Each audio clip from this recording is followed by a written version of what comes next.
second event.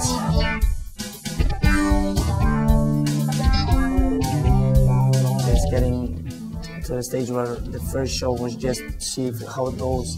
Now this show, I already have a list for the fighters I want to fight on the next show.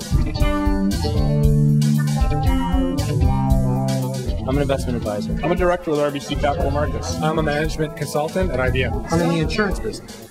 Accountants, financial guys, bankers, everybody calling, can I find myself, can I buy my way into the next card?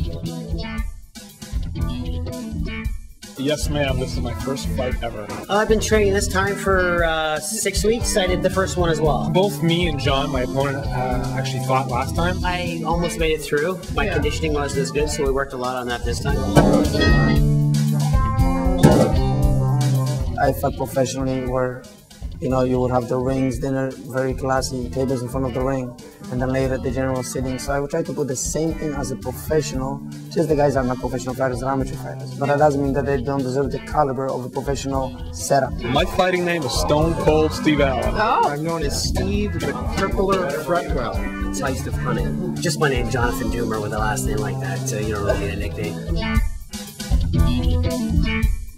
I really enjoy this type of event because you get these bankers, these successful people in the investment field, all coming here to, I guess, experience that 15 minutes of fame. Pick my spots, go in there, take care of business. All you see is fists and holding your breath. Just So many nerves going on right now. How would you describe your training method? I train all my guys as professionals.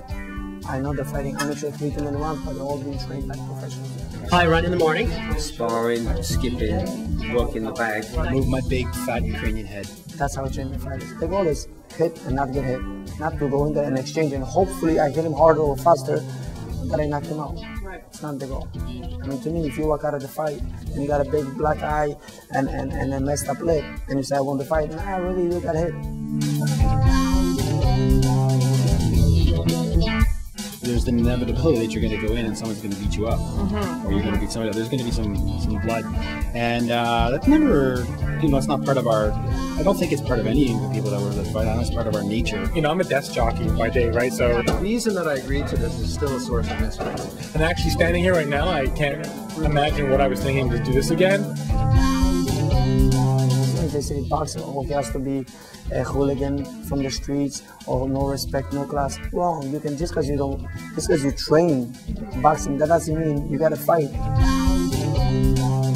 I needed a new physical challenge and was old and fat.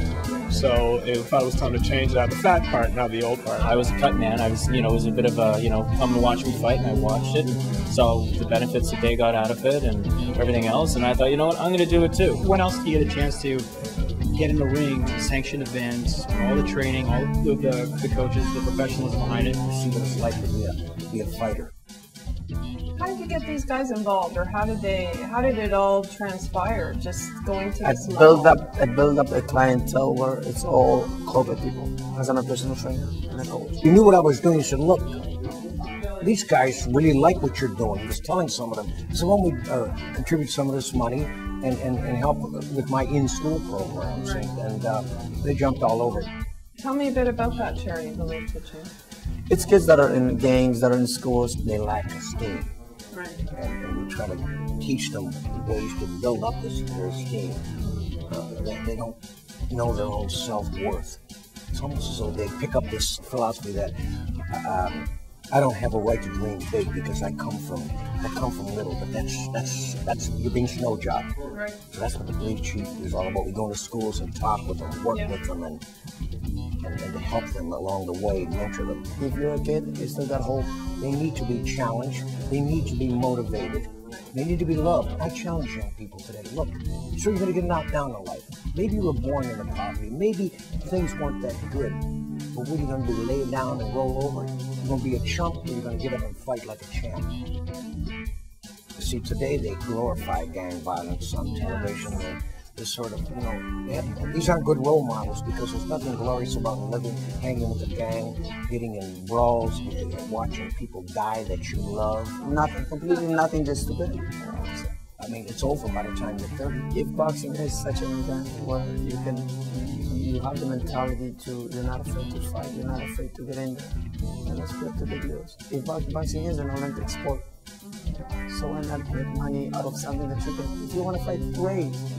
Go pick somebody up in the ring, but at least get paid for it.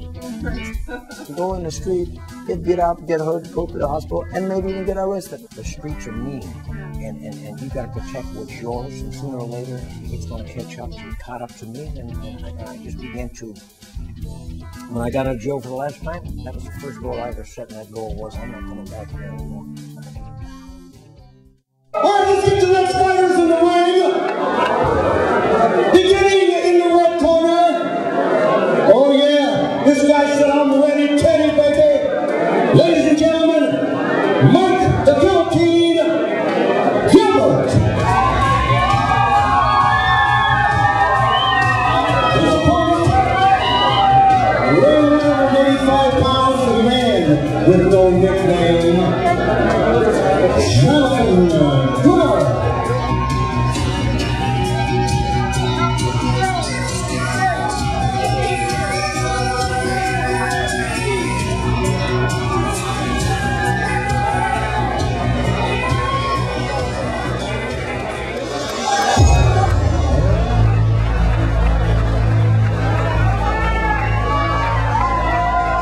You know what? You work towards it, you practice, and you remember about 10% of what you train for, right?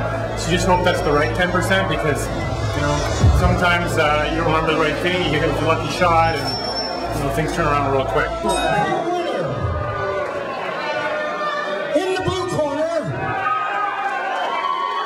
Jonathan Gilbert. Ladies and gentlemen, let's hear it for the Guillotine, Mike Gilbert. Come on, let's hear it for him. I'm glad it's done. You know, I think it was sitting on me a bit, and now I'm glad I'm through it, and you know, maybe I'll try it again. You can use the ability of training boxing to make yourself better at every other job, which you will. And I think I proved that with most of my clientele. I find myself more focused and a lot more energy and, you know, a lot more better quality of life. I feel young again. It's amazing the shape it gets you in so quickly. Some of my guys are over 50 years old fighting on this show. That's an achievement. On this show, I have a particular guy, Chris Hassan, who is a cancer patient. He just finished chemo, and he's fighting on the show. It's a metaphor for life. I met many skilled fighters that had all kinds of potential to become a world champion. They get knocked down, they don't get back up.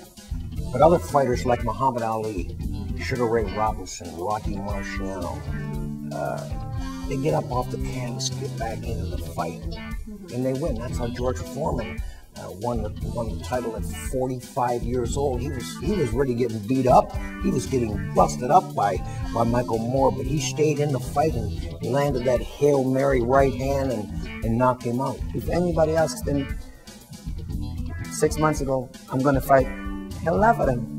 He's here today fighting.